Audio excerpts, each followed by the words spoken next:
అవును. అయ్యా నమస్కారం. మీరు బాగానే ఉన్నా. నేను వాడు వచ్చి వెళ్తున్నాడు, ఏం చెప్పాడు? ఇంకోటి చెప్పాడు, నేను ఇష్టపడ్డాను, ఆ అమ్మాయి ఇష్టం లేదు, చంపేయాలని చూస్తున్నాను అన్నాడు. చంపేయాలని చూస్తున్నాను అన్నాడు.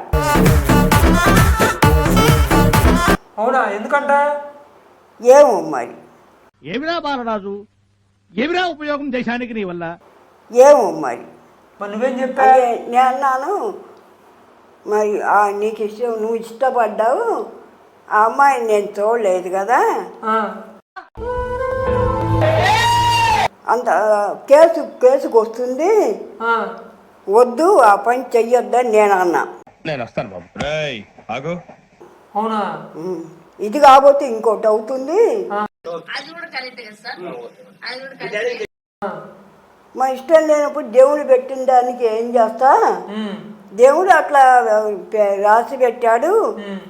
అవన్నీ నమ్మే ఉంటే నీ ఫేస్ లాగే నువ్వు ఏదో కన్నాలేసుకు బతకాల్సి వస్తుందిరా. నువ్వు ఇష్టం లేనప్పుడు నువ్వేం చేస్తావు అని నేను సలహా ఇచ్చా. ఇలాంటి మాటలు విని అందరు షెడ్కి వెళ్ళిపోతున్నారు. నేను వెళ్ళిపోతా, వదిలేసేయమన్నా.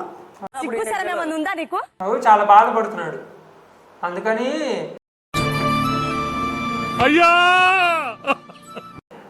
అదే నాకు కూడా అదే చెప్పాడు. నేను ఏం చేయాలో అర్థం కాల నాకు కూడా. పాపం చాలా బాధపడ్డాడు, బాధపడుతున్నాడు. రామచంద్ర వీడు ఓరాక్షన్ భరించలేకపోతున్నాను రా. నేను గ్రహించాను. మరి కథ అడ్డం తిరిగింది కదా, మరి దాన్ని బట్టి ఏం చేయాలి నేను ఆ సలహా ఇచ్చా. ఆ అమ్మాయికి ఇష్టం లేదు కదా. ఒక పని చేద్దాం, మనం ఒక మంచి అంటే ప్లాన్ ఏదైనా చేసి ఒక మంచిది వాడికి చెప్దాం. ఇట్లాగా చెప్పి వాడిని పంపించి ఆ అమ్మాయిని లేపేమని చెప్దాం. అక్కడ ఎడగొట్టేసేయండి, కేటాంపు చేసేయండి, అప్పుడు దోవకు వస్తుంది. అవును, నరుకుతారు వేసేస్తే అప్పుడు దోవకు వస్తుంది.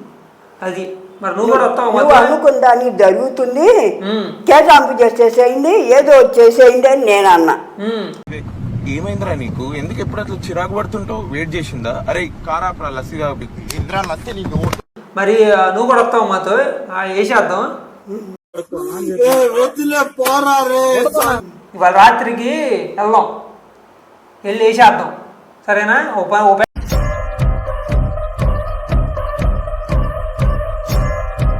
పోతాయి. నువ్వు కూడా వస్తావుగా? ఆలోచించుకొని చేసి ఈ తాప నాకు చెప్పండి. అంటే అది నువ్వు కూడా మాతో వచ్చావు అనుకో, మనం వెళ్దాం. సరేనా? ఒక కారు తీసుకొని కారులో వెళ్దాం. ఒంట్లో బాగలేదు కదా నాకు రావటానికి.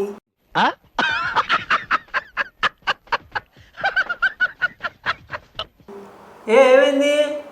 ఒంట్లో బాగలేదు కదా. అవన్నీ ఎప్పుడు ఉండవులే, వెళ్దాంలే రాత్రికి. మన ఇళ్ళు వస్తా. మీరేంటో మీ విధానాలు ఏంటో ఇప్పటికి నాకు అర్థం అవరో బాబు.